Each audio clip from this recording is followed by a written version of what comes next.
Hello and welcome. My name is Erin Krembs. Today we're making a Mari Lwyd ornament.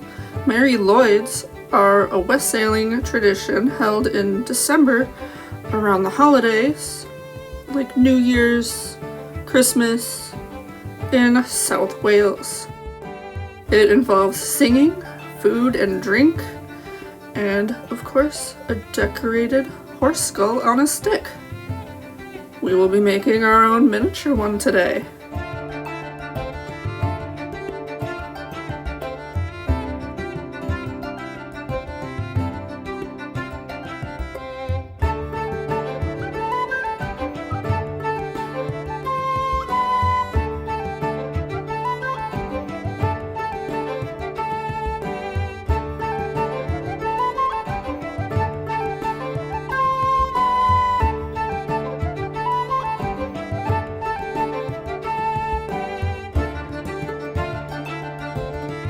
Here I have all my skulls and their little fabric cloaks.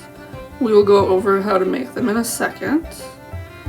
But to get started, we should go over some materials and tools that might be really useful. I try to design this in a way that you can use whatever you have lying around your house. So you can use any clay that you want. I'm using creative paper clay because it's my current favorite. You could also use any kind of epoxy or even an air dry clay of your choice or polymer clay. Even Play-Doh could work if that's all you have. These are a few of my favorite sculpting tools, but everyone has their preferences. Whatever you have, even like toothpicks and wooden skewers even work in a pinch. I also used an X-Acto behind the teeth and in the nasal cavity of my skulls just to refine them after they were dry. A little bit of sandpaper doesn't hurt to have on hand either. It's all up to you, really, how much you want to put into it. Another wonderful thing to have are references. I am using my own personal collection of laminated prints from the Atlas of Animal Anatomy for Artists by W. Ellenberger. It's a wonderful book and a great resource to have.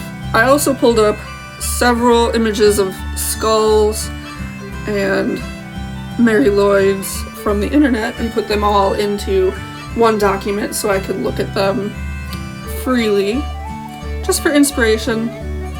Mari Lwyds have a lot of different decoration and colors and designs, like these little painted swirls on the one skull there. And then just whatever you have that you want to decorate with. Embroidery floss was a lot of fun. I used some leather for my ears, but you might be able to use just felt if you have felt. Optional to paint earpieces if you would like to. I used a glue that was for fabrics, which worked really well for me, and a pair of scissors that can cut fabric is wonderful. I used a lot of different ribbons, and even wider ribbons you can cut down into smaller strips. So it worked out really well. I didn't have any green, so I made a lot of leaves using this piece of ribbon that had a lot of green in it. And then just a lot of beads. So I have a bunch of glass beads. I have some that were pearls. I just loved the shine that came with like the cut glass pieces. They're all Swarovski, so they're just really, really shiny and give you a nice look. Seed beads were another one that was a lot of fun. I made several strands of them. Just kind of curled them around on the top of my Mari Lwyds. Just a lot of different options. Whatever you have lying around, this is just what I had. My mom used to make a lot of jewelry, and my grandma used to do a lot of sewing. So these are just a lot of things that I had lying around. Years ago I bought these little beads from a hobby store that looked like little roses. So I have two different colors of those. And I used some sequins, just anything you have, really. You can use whatever for this project. It'll be a lot of fun to just make whatever you can make. One last tool that might be useful at some point, depending on what you're making, would be needle and thread, and of course a little bit of wire. I'm using a 24 gauge wire for my hanger and also to string beads onto, so you might want to keep that in mind for later too.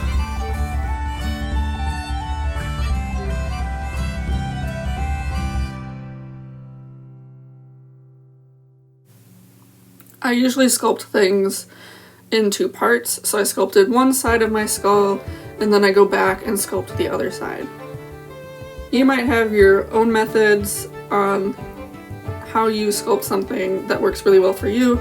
This is just what I've found works for me over the years. And for example, my first side of my skull took me 15 minutes to sculpt, and my second side took twice as long because I had to stop and check frequently to make sure it was matching and everything was symmetrical. And you'll see me do that a lot as I'm working on this side. Just constantly stopping and checking and stopping and checking and just making sure everything lines up and looks right. I have my references right in front of me, some water to smooth and keep my paper clay hydrated, and of course my favorite sculpting tools, which I showed you earlier.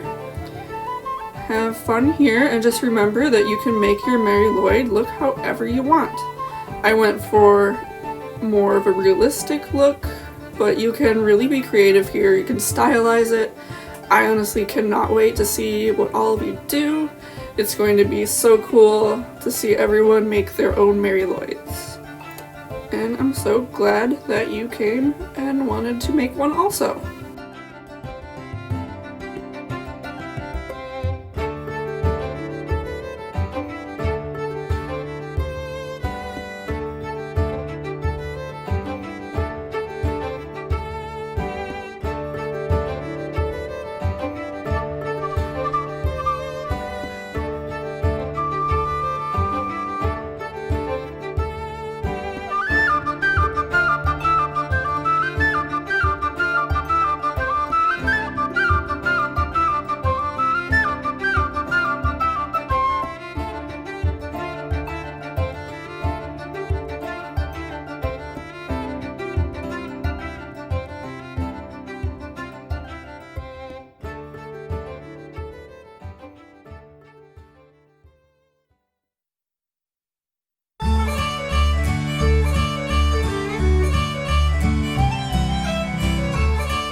my skull almost done.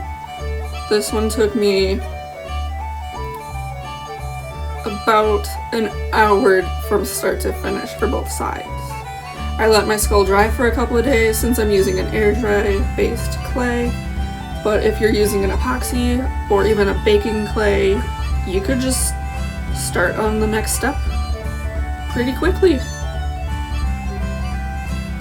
Don't forget to poke a hole at the top point of the back of the skull so that you can put a wire hanger in.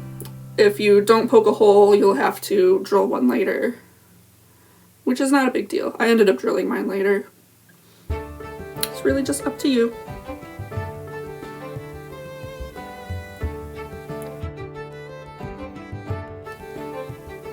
Okay, time to make some cloaks. The easiest way I found was to fold the fabric in half and cut it in a fourth of a circle, so when it's unfolded it makes a half circle. The fold is where you will tuck your skull into later. You can use any fabric you like. This dark piece came from an old button down on a sleeve. The other piece that I'm cutting here came from another old button down shirt. You can use anything, but something thinner would work better to get that nice drapey look that we're going for with the Mari Lwyd cloak.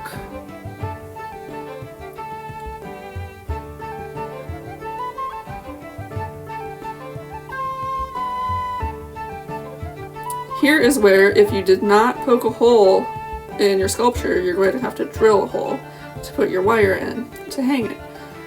I'm using a 24 gauge jewelry wire, but really anything will work. You can use any color, gold tones, silver tones.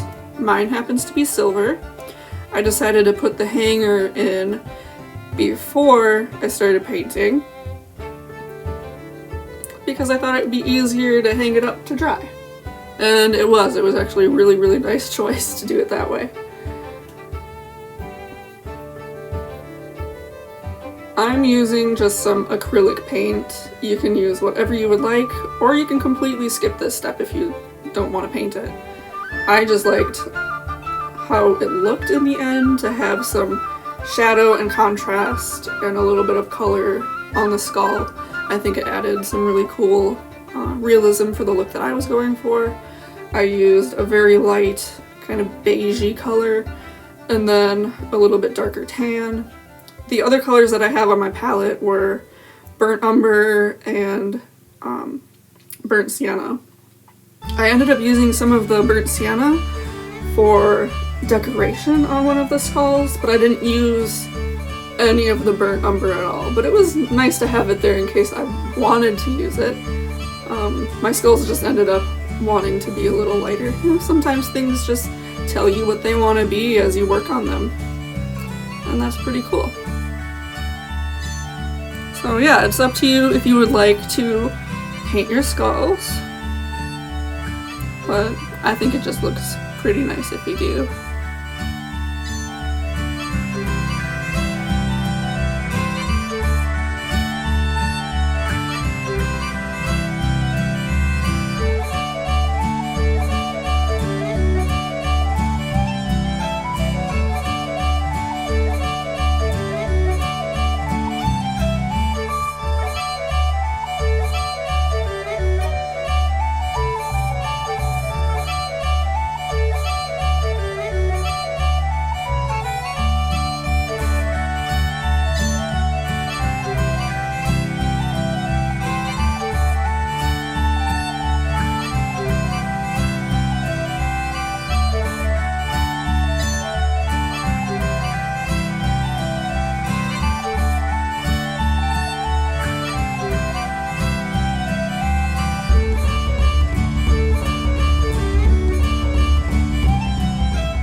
Alright, I just wanted to go over a little bit how I folded and attached my cloaks to my Mari Lwyds. I double folded them just for a little visual interest. Some of it gets kind of covered up, but it looks really nice just to get like the draping in the front. you do kind of have to hold your fabric while the glue dries. Mine is a really fast drying glue, so it didn't take too long, but depending on what you use, it might be different.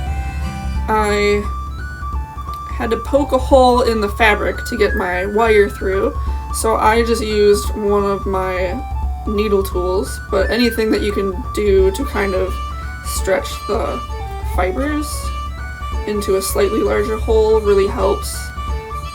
You can sometimes just poke a wire through though. It's not really hard to do that with fabric. Then I just glue the cloak down around my skull, hold it in place. I really wanted it to drape a little bit more, so I did kind of fold the back and put a little bit of glue to get it to stay that way. It's up to you how you want to make the folds on your Mari Lwyd. You could even do it with some stitching with some needle and thread. I'm sure you can find a very creative way to go about making your cloak. And here's how mine turned out. I made my ears with a little bit of leather, so I wanted to check and see how tall I wanted them to be. If you don't have any leather, you could use felt or even another type of fabric or material that isn't going to fray too much and is a little bit thicker. So now that I knew how tall my ears are going to be, I drew one of them and cut it out, and then flipped that over to make sure my second one was going to match and make a very nice pair that was going to work well and look symmetrical with each other. You want to make sure that you flip your ear though, because you don't want two ears that are facing the same direction, because otherwise you'll end up with two left ears or two right ears, and it just won't work for your Mari Lwyd. So after I got my ears cut out, I did end up skiving mine a little thinner because I wanted them to just be a little thinner than they were. This leather was very thick. It's an upholstery leather, and just what I had lying around. If you've ever made tack before, you know what skiving is. You need a really sharp blade. This is a brand new blade that I used. Very sharp. You need to be very careful. If you are a younger person, maybe ask a family member or a parent if they can help you out with this. So I just want you to be safe when you do it, if you at all make it that way. I have a very nice little hemostat, which helped a lot while I was waiting for the glue to dry on these, because I could put it in the hemostat and lock it, and then it's basically a clamp. For the other ear, I ended up using my pair of pliers, so I had to hold it while it was drying, but that works too. If you have a fast drying glue or if you're using hot glue, it's gonna take a whole lot less time.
Here are all the Mari Lwyds that I've been working on, in addition to my yellow one, which is already done. The rest of them have not been decorated yet. The one on the far left, you can see that was the one that I used the burnt sienna for the decoration on it. Here's that ribbon again that I mentioned at the beginning. Since I didn't have any green fabric and I really wanted some little leaves, I used the leafy portions of this ribbon to make little tiny leaf shapes, and it worked out really well. Again, this is just all that I had lying around. A lot of Mari Lwyds have little baubles in their eye sockets to look like eyeballs. So I'm using some fake pearl beads for this one, for its eyes. I used some Swarovski crystal for some of the other ones, and it's just a lot of fun to make your eyes out of different things for different kinds of looks. You can even add some paint for pupils and other decorations on the eyeball itself. Some Mari Lwyds have a pupil kind of drawn on, some of them don't. Just really depends on your preference and what kind of artistry you want to do with your piece.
With this Mari Lwyd, I ended up making kind of a flower crown look.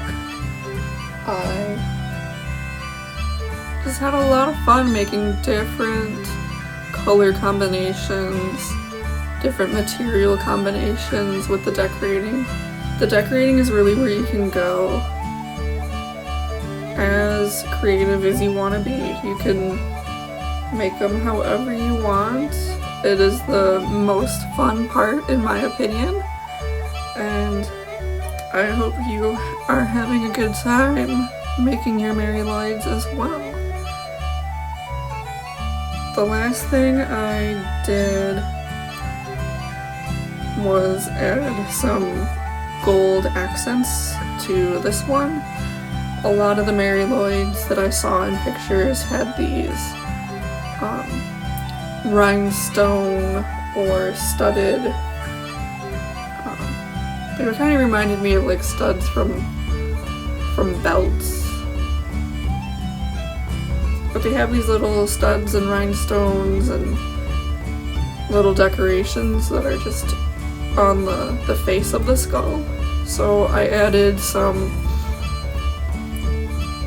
details like that with gold paint, which you can see right here. You could use silver paint, you could do a different design like the spirals that I put on the other skull with the burnt sienna color.